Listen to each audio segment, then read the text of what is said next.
my help comes from. Give me wisdom, 'cause you know just what to do.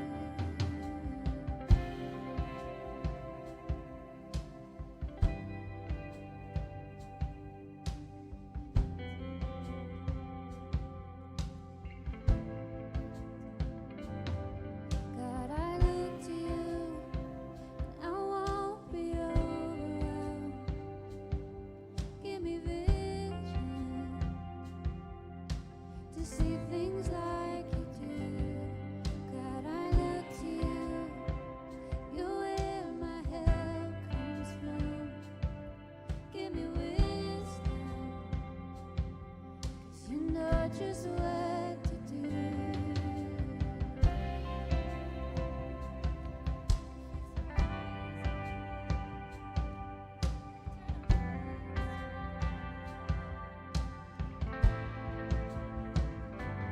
I will love you, Lord, my strength. I will love you, Lord, my shield. And I will love you, Lord, my rock. Forever all my days, I will love you, God. I will love you, Lord, my strength. I will love you, Lord, my shield. And I will love you, Lord, my rock.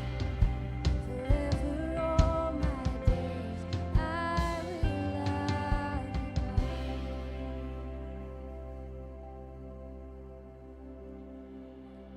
Hallelujah, our God reigns. Hallelujah, our God reigns.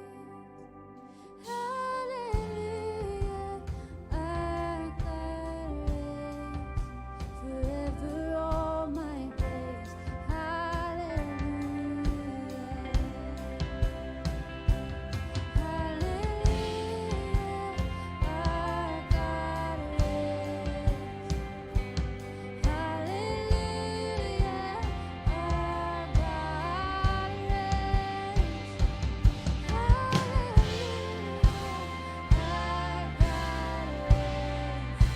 Forever all my days, hallelujah. Hallelujah, our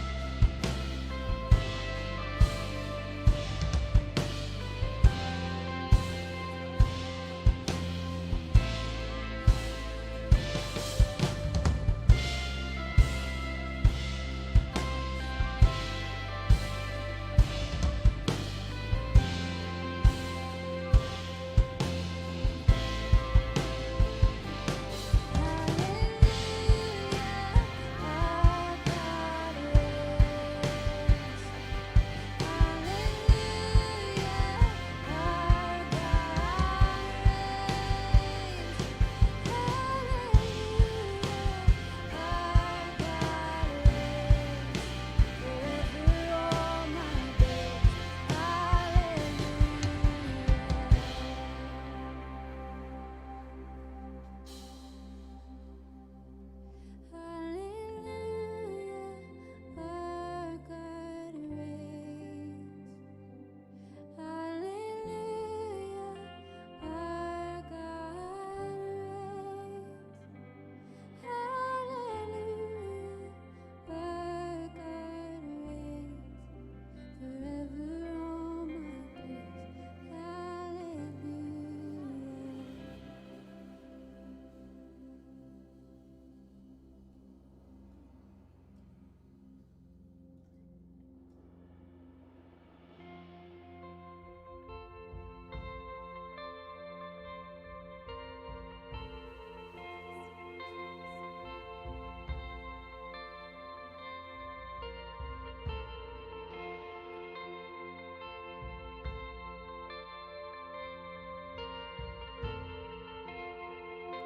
Let's declare this truth together this morning.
Father, we thank you that even though the world around us in a lot of ways feels like it's crumbling, our internal worldview feels like it's shaky.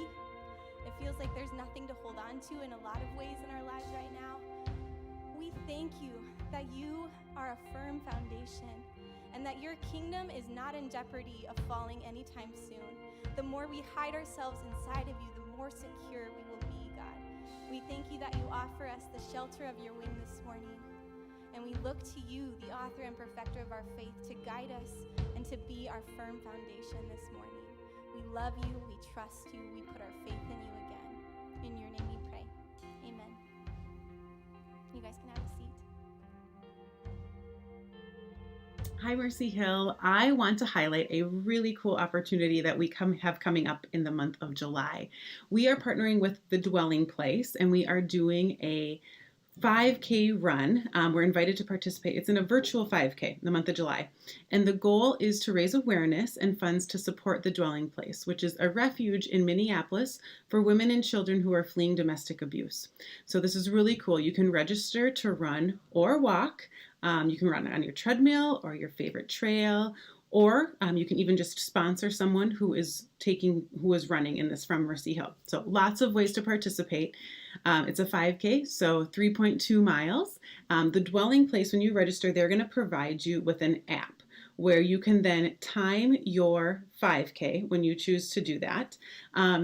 And all you do then is submit that chip time. And you can submit the chip time anywhere between July 6th and the 20th. So you've got a lot of time. You could maybe do it multiple times to beat your best score. Whatever you think, it's super easy. I know that there are probably a lot of Mercy Hill people who are already well trained for a 5K, so this would be super easy for you to do and join in on. Or maybe you are not trained for a 5K. This is a great opportunity to try and do that. You can walk, you can run, do it with a group of friends that you've already been hanging out with. Like I said, do it on your treadmill, favorite trail. So many ways to participate and raise money for this really great ministry that we're partnering with. The information and details, more details, are on the email that I send out and also our website. We're also trying to meet some other goals and raise some money for them, like I said, but we're also trying to collect different things throughout the month of July for The Dwelling Place. That information is also going to be found in the email that I sent out and on our website. So check it out. We would love to see you virtually, see you running the 5K race with other people at Mercy Hill. If you have any questions about this at all, feel free to reach out to Robin, who is our outreach director. I'm now going to send it to an interview that I did with two very avid runners in our community, Ben and Laura Jacobs. They, when I think of a runner, I don't think of myself, I think of them. So you will probably know why after you listen to this interview, and maybe it will spur you on to join in with us in The Dwelling Place. Hi, everyone.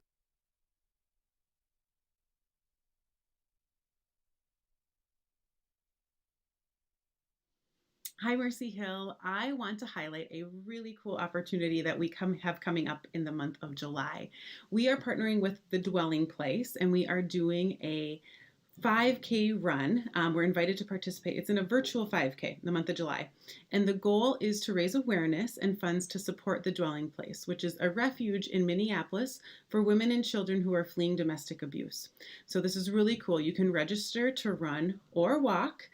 You can run on your treadmill or your favorite trail, or you can even just sponsor someone who is running in this from Mercy Hill. So lots of ways to participate. It's a 5K, so 3.2 miles. The Dwelling Place, when you register, they're going to provide you with an app where you can then time your 5K when you choose to do that. And all you do then is submit that chip time. And you can submit the chip time anywhere between July 6th and the 20th. So you've got a lot of time. You could maybe do it multiple times to beat your best score. Whatever you think, it's super easy. I know that there are probably a lot of Mercy Hill people who are already well trained for a 5K, so this would be super easy for you to do and join in on. Or maybe you are not trained for a 5K. This is a great opportunity to try and do that. You can walk, you can run, do it with a group of friends that you've already been hanging out with. Like I said, do it on your treadmill, favorite trail. So many ways to participate and raise money for this really great ministry that we're partnering with.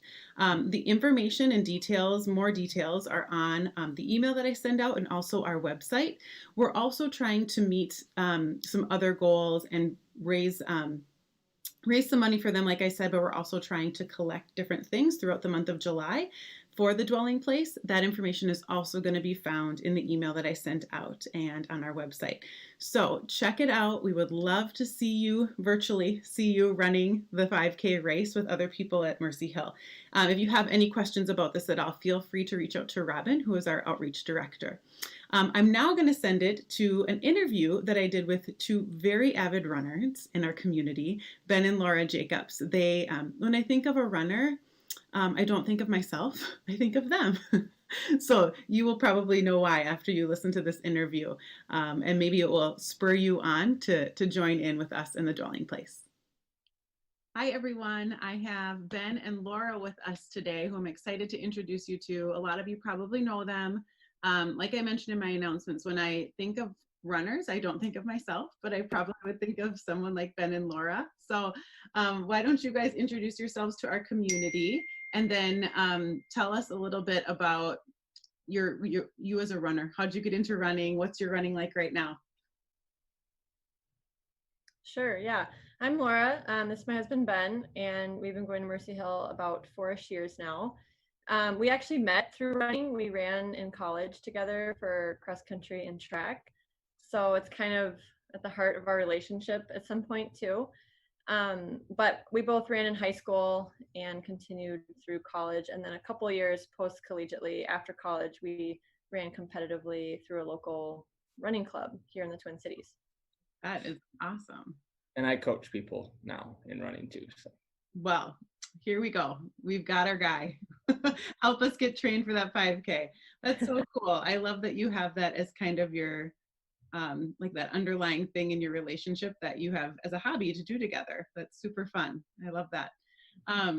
So I'm guessing throughout your time, you have ran quite a few races, quite a few events. Does one stand out for you, either of you, as being like a favorite or a favorite running memory that you have? Yeah, we have run a lot of different races across the country. When we travel, we like to run a small town race there just because it's a good way to kind of meet the local people and see the community there. But one in particular, we were doing a cross country trip from California to Michigan, and we were traveling through Albuquerque area, and they had a Ben and Jerry's like Chunky Monkey race that sounded really fun. And so we signed up for that, and it was a really hot summer day. So we took it really kind of easy or slower because of the heat. And Ben was initially in 3rd or 4th place. And when he finished, he found out the people who were in front of him actually dropped out because of the heat. So he ended up winning. And then and I finished in the top 5 or something for women. It was just a smaller race, again, because of the heat. I think a lot of people were having a hard time finishing the race. Sure. But when we finished, we got gift cards to some of the local places there, and we got this card for food that we had to spend in one day because we were just driving through town. So we stopped at a restaurant and just kind of went crazy on food and ordered one of everything and got to try everything and had dessert and dessert again, and it was just really fun. Oh, I love that. I was hoping that you were going to say that you like got Ben and Jerry's for life, because that would be like a race I'd sign up for. That would be amazing. Or I'd be like, I'm coming over. Ben and Jerry's, No, you guys. Yeah, that was fun. Oh, that is cool. What a memory. So it's really exciting that you guys are signing up or are doing the virtual 5K for the dwelling place. I think that's going to be really cool to see who in our community. I know we've already gotten a pretty good team and a good response for people to run this 5K and then just submit their time. So it's not like we're running the race together. We're all doing it on our own and then submitting the time. So there could be a lot of people who are already very 5K trained who can do this. But maybe there's some people who aren't, but this could be a good opportunity to do that, like really low intimidation of like getting at the starting line and doing the whole thing. So Ben, since you are a running coach, what would you tell people who are like, I can run to my mailbox and back? How would you encourage them? Well, I mean, if you can do that, then you should be able to finish it because you can control when you start and when you do it. And if you run to your mailbox just that distance, just do that like 30 times with walk breaks, you'll reach a 5K. I love it. Just go to your mailbox. I mean, there's time. You don't have to run a 5K tomorrow. You have enough time through the next couple of weeks. You can start out with minutes. Just say you're going to travel 10 minutes. Like, you can go out and if you can go out and walk 10 minutes, and then to the day, tomorrow you can walk 9 minutes and run 1 minute, and keep building that and keep adding, add 5 minutes every single week. Yep. And you'll be pretty close by the time the end of July comes. That's true. They have I think it's July. I don't know the exact dates, but beginning of July to end of July where you can submit your time. So there's plenty of time to do that. I like that, just small increments every week or every day, increasing the amount of time you go. That's good advice. And you can walk too. You don't have to run. It's just getting up there and doing it. It's just about going the distance total, which, a month from now, if you build up slowly, you'll be there and it'll be easy. For sure. I love it. So cool. Well, thank you guys. Thank you for sharing your running expertise with us and your stories. I wish I was as avid as a runner as you guys are. We'll try. Yes, exactly. And I think hopefully someday soon we'll be able to do an actual 5K in person with everyone. That would be fun. This is a good starting place for Mercy Hill, and who knows what could be next. So yeah, definitely. Awesome. Thanks, Jacobs. Thanks, Megan. Thanks. I am a reluctant member of the 5K squad, and I'm doing a lot of recruiting because I'm super competitive, but I'm not so competitive that I'll get fast enough to really help us win. And so I'm just identifying people that I know run, and I'm like, hey, join our 5K team. Help us win this. We have one more announcement that I want to draw your attention to. Caleb made this really fun promotional video for something that's coming up on Tuesday. And if you're anything like me, it will cause flashbacks to American Gladiator on Saturday morning. So check this one out. 3, 2, 1, go!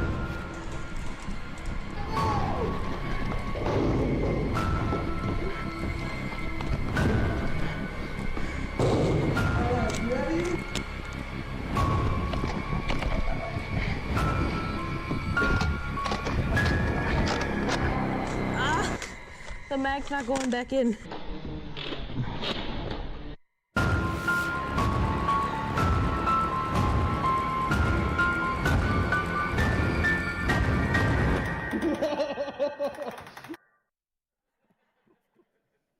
My kids are watching here in person with us, and now I think they're really jealous that they're not yet in middle school and wish they could come on Tuesday. So yeah, if you're in middle school, I would challenge you to participate in that. That looks like a lot of fun. We're continuing our series where we're looking at the life of Joseph and the story of Joseph's life in the book of Genesis. And one thing that I have been saying and that I want to continue to say is, while we can learn a lot from Joseph's life and from his life experience, what we're learning more about than anything, anytime we open up the Bible, is we're learning about who God is. We're learning about what God is like and how he interacts with us. We're learning about what God values. And one of the things that we learn from the life of Joseph is that God is faithful, not just to Joseph, but to all of Israel through Joseph. And we see in Joseph and God's relationship with each other something that continues to be true even in our own lives today. And that is that God wants to partner with human beings in a dynamic way for his glory and for our joy. And then the other thing that we see over and over and over again in the life of Joseph that I think is so significant is that even when bad things happen, even when things don't make sense, God continues to show up. And that ultimately in the life of Joseph, we are reminded that God is able to do things that we cannot possibly even begin to imagine. And we find ourselves in a moment in history where that reality needs to be something that we return to, needs to be something that we take comfort in. One of the things that I've been doing this week is I'm connected with a group of 10 pastors that are in different parts of the country. And I was just like, you know what I'm going to do? I'm going to listen to some of their sermons. I want to listen to some pre-COVID sermons and some post-COVID sermons and see if I can learn from how they're communicating and what they're doing. And one of the things that I thought was really interesting is over and over and over again, as I looked at what they were preaching about in May and June, Joseph comes up over and over and over again, because in Joseph's life, we have that assurance, we have that perspective, we have that reality that even when things don't make sense, even when things do make sense, and what makes sense is that things are just bad, we still get to see God showing up in Joseph's life, and we get to see God at work in ways that we could never, ever imagine. So one of the things that I would encourage you to consider is, what does it look like for me to believe that even when I can't see and even when things don't make sense, that God still might be at work in my life in some significant ways? This week we're going to take a look at the story of Joseph in Potiphar's house in Genesis chapter 39. So I'm going to read verses 1 through 20, and then what we're going to focus on specifically is verses 8 and 9. It says, "Now Joseph had been taken down to Egypt. Potiphar, an Egyptian, was one of Pharaoh's officials, the captain of the guard. Bought him from the Ishmaelites who had taken him there. The Lord was with Joseph so that he prospered and lived in the house of his Egyptian master. When his master saw that the Lord was with him and that the Lord gave him success in everything he did, Joseph found favor in his eyes and became his attendant.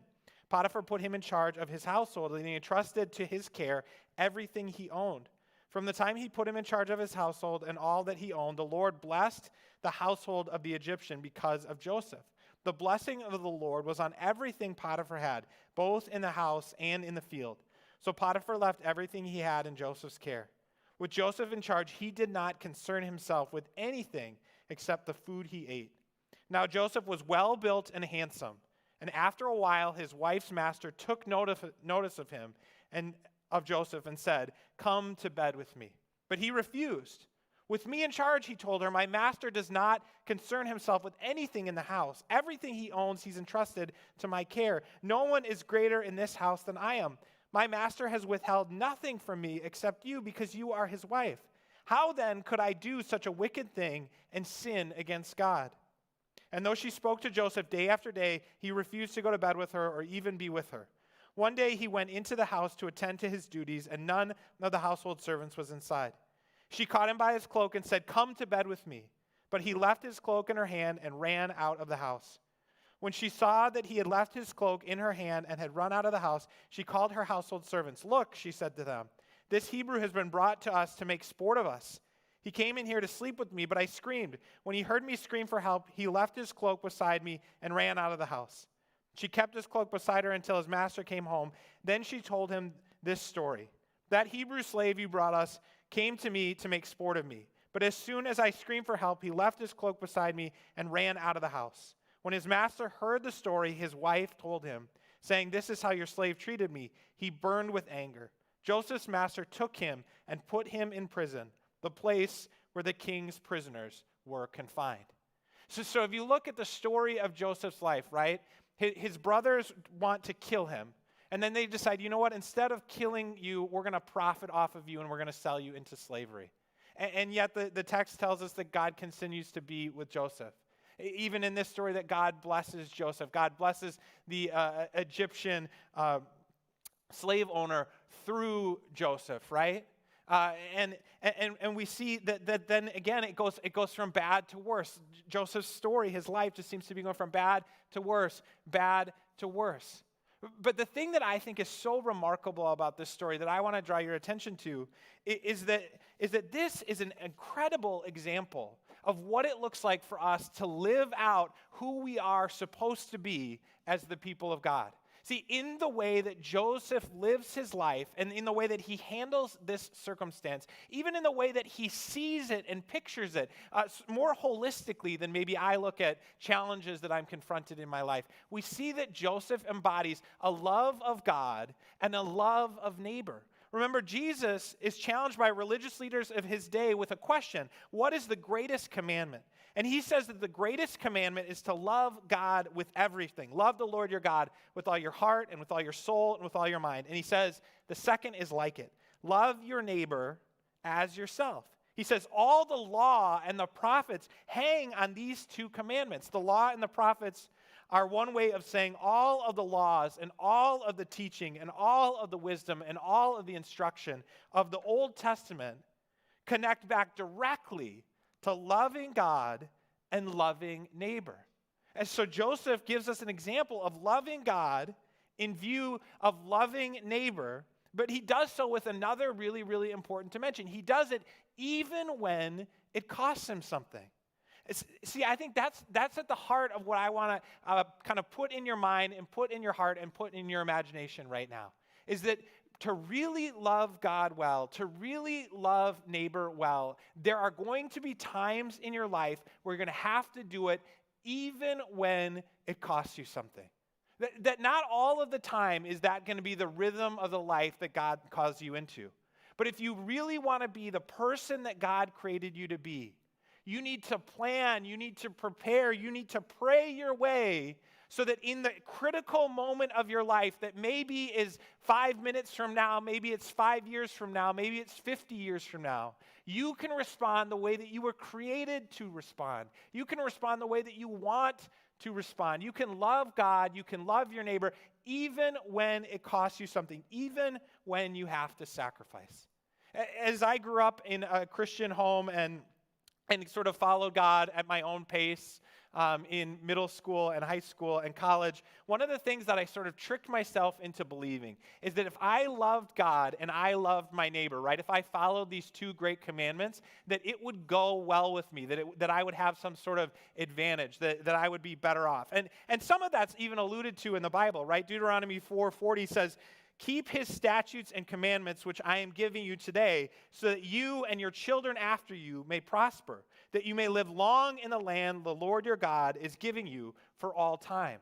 And this isn't the first or only place that kind of sentiment is declared in the Bible. In fact, it's all over the Old Testament and the New Testament. For the most part, if you live in the world the way that God has created you to live in the world, your life is going to be better than it would be otherwise. That God actually isn't giving the law and the commandments in a book like Deuteronomy because he wants you to suffer, because he wants you to prove your love to him.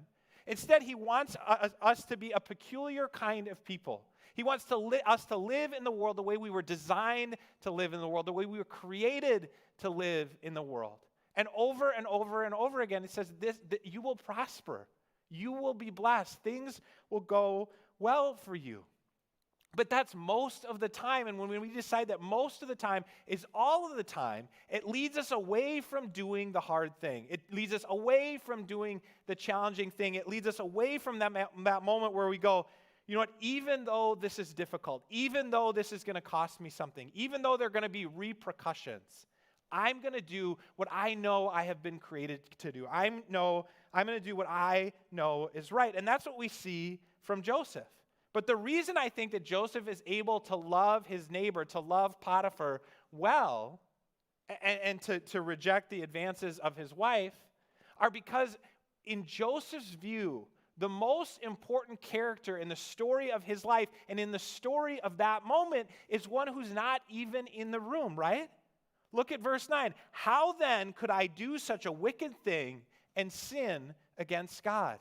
Joseph is living his life, his day-to-day, moment-by-moment decisions and actions and behaviors in view of who God is, in view of who God wants him to be in the world.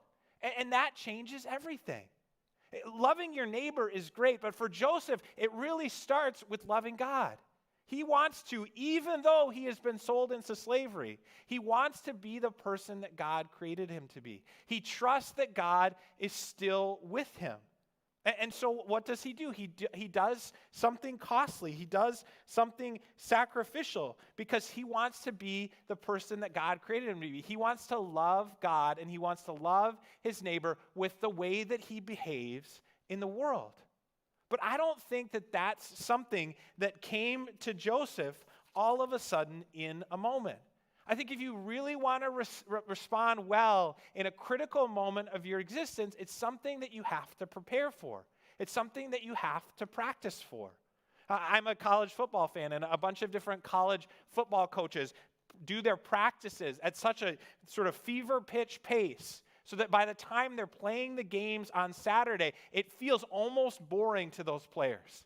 Because the time kind of slows down and they're just like, I know what this is. I've got this. I know what I need to do. And they're not even thinking about the decisions that they're making. They're playing fast and they're playing with reckless abandon, and then ultimately they're winning because of that. And I think that's a key thing to understand here. Like, if you want to be someone who loves God well in critical moments of your life, if you want to be somebody that loves your neighbor well in critical situations in your existence and their existence, it's something that we really have to prepare for. It's something that we really have to build toward. So how do you build toward that? What does it look like? Well, I would say it's about prayer. It's about preparation. It's also about instinct. And then it's about a commitment to ongoing training. One dimension of this is long prayer and reflection. An opportunity for you to just say, one of the questions I'm going to ask God in my prayer life every week is, what does it really look like for me to love my neighbor? What does it really look like for me to love God in this season of my life? And to like kind of like what Ben was saying about running, to build the muscle of hearing from God. Maybe you've never prayed a prayer like that, where you just say, God, I believe that you're real. I believe that you might speak to me. I believe there's all kinds of other voices that I would maybe give credit to and claim that they're yours. So help me do this. I want to be somebody who's connected to you. And so what I would say is the same thing that Ben did. Just walk to your mailbox and back in prayer. And just say, God, would you reveal to me, would you shape me, would you show me what it looks like to love my neighbor? What does it look like for me to love you well right now? And then just to build that out so that a 1-minute prayer walk becomes a 2-minute. A 2-minute becomes a 3. And you build into your life this preparation of prayer that allows you to be this creative force that God created you to be in the world. So that you could have this divine imagination where God would say, this is what it would look like. So you can be proactive, right? Joseph's a great example of a reactive decision to flee, right? Even 2 Timothy 2:22. Flee the evil desires of youth and pursue righteousness, faith, love, and peace, along with those who call on the Lord out of a pure heart. It's about being reactive in one sense, but then also when you read 2 Timothy 2, it's also about being proactive, right? Pursue righteousness, pursue faith, pursue love, pursue peace.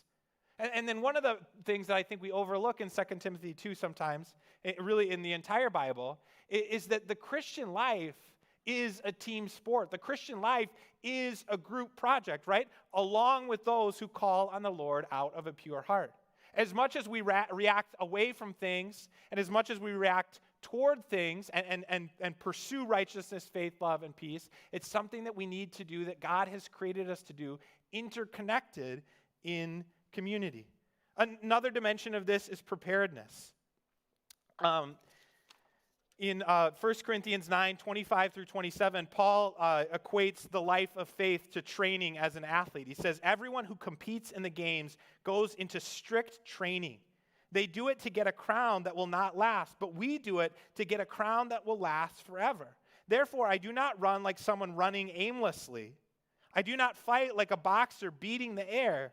No, I strike a blow to my body and make it my slave, so that after I have preached to others, I myself will not be disqualified for the prize. I told you at the beginning of the quarantine that Lauren signed us up for a non-existent 10-mile training program that we've been doing, and we finished it, and it went bad, but we did it. And then I signed myself up for a 10K training plan with a few more workouts. And one of the things that I love about this passage is it says, I don't run like someone who's running aimlessly.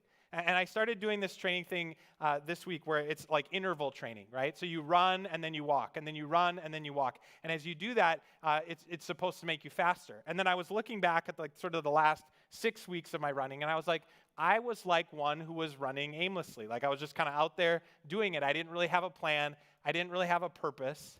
And that's the thing. If you want to win the fight, if you want to win the race, if you want to be the person that God has created you to be, you need to be intentional about your training. You need to be intentional about focusing on who God is shaping you to be and to become, so that in the critical moment of your life, which we don't know when it's going to be, but that you can respond the way that God created you to respond. And there's so many different tools, right? There are tools about prayer. There are tools for small groups. There are tools for reading the Bible. There's tools to grow as somebody who has empathy and care and concern for others. There are just so many different areas. And so I would encourage you to look for them, to seek them out. If you're interested in a particular area, reach out to somebody on our staff team. But the best advice I could give you is find somebody who's further along in you in faith and say, I want to be a little bit more like you. How did you get there? Because what you're going to do when you do that is you're going to spur them on. Because like any kind of training plan, when you're in the middle of it, you don't really realize how far you've come. But if you tap somebody on the shoulder and you say, you know what? You are one of the most compassionate people I've ever met. How did you become like that? How did you become this generous person? How did you become somebody who just hungers and thirsts for righteousness? What have you been doing these last 5 years of your life that have made you that way? And they're going to go, wow, you know what? I actually have become somebody that God has made me into. That's incredible.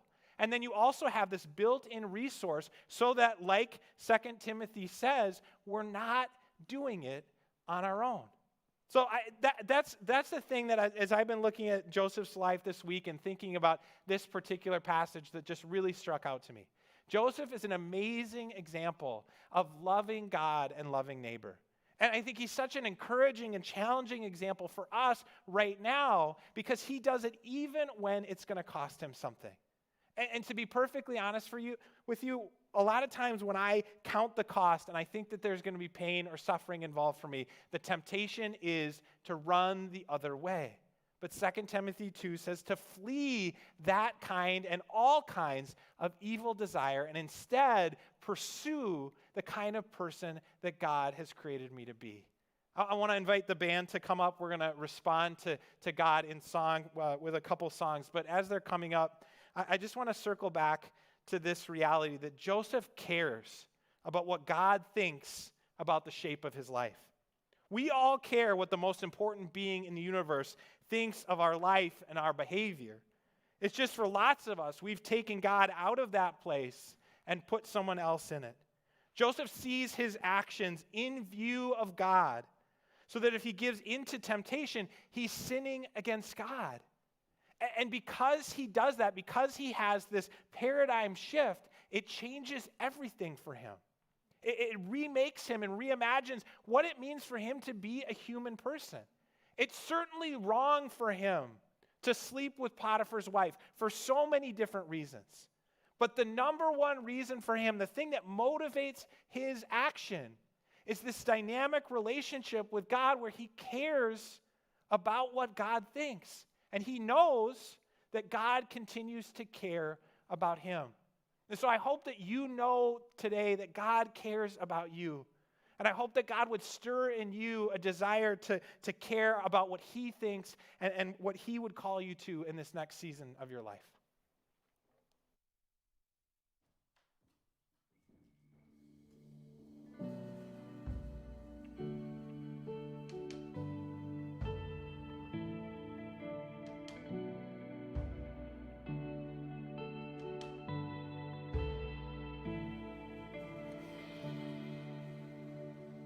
Was my cross you bore, so I could live in the freedom you died for. And now my life is yours, and I will sing of your goodness forevermore. For worthy is your name, Jesus. You deserve the praise.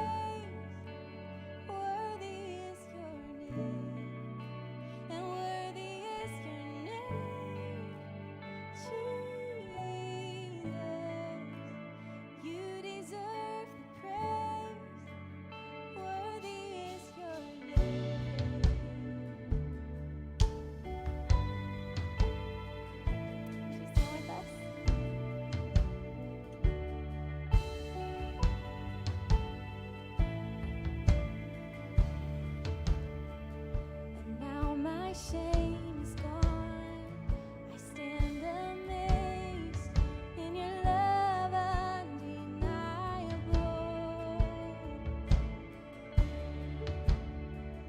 Your grace goes on, and I will sing of your goodness forevermore. Worthy is your name, Jesus.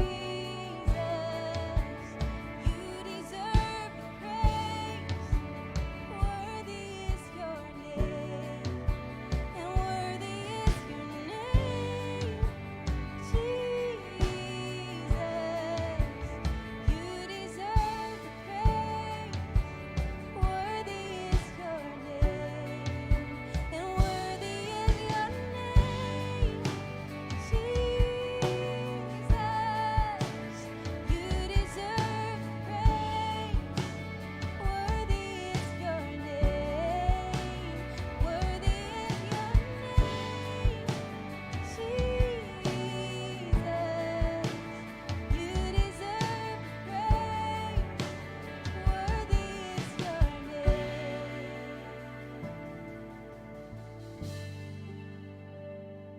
Every knee will bow and every tongue confess you alone are worthy. Be exalted now in the heavens as your glory fills this place. You alone deserve our praise. You're the name above all names. Be exalted now in the heavens as your glory fills this place. You alone deserve our praise. You're the name above all names, and be exalted now in the heavens as your glory fills this place. You alone deserve our praise. You're the name above all names, and be exalted now in the heavens as your glory fills this place. You alone deserve our praise. You're the name above all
who breaks the power of sin and darkness, whose love is mighty and so much stronger. The King of glory, the King above our kings,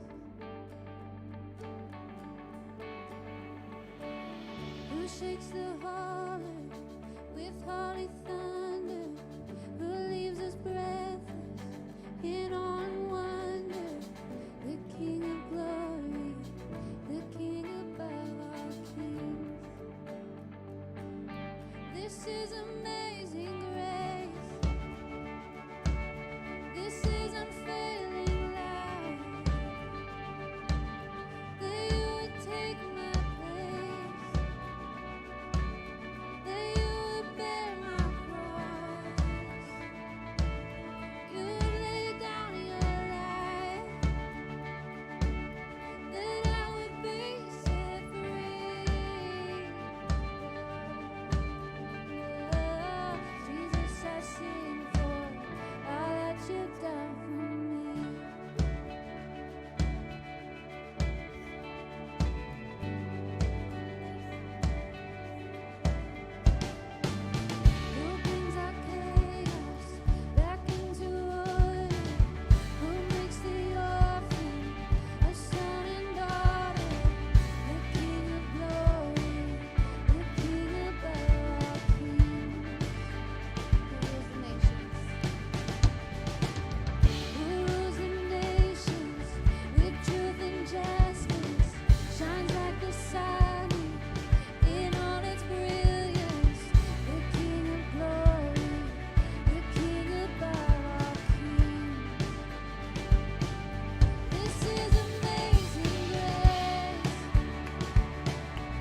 Jesus, you are endlessly worthy of all of our praise.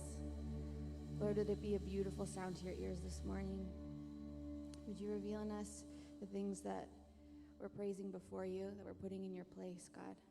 We desire to keep you in your rightful place, in our hearts, in our lives. You're so worthy. Thank you, Lord.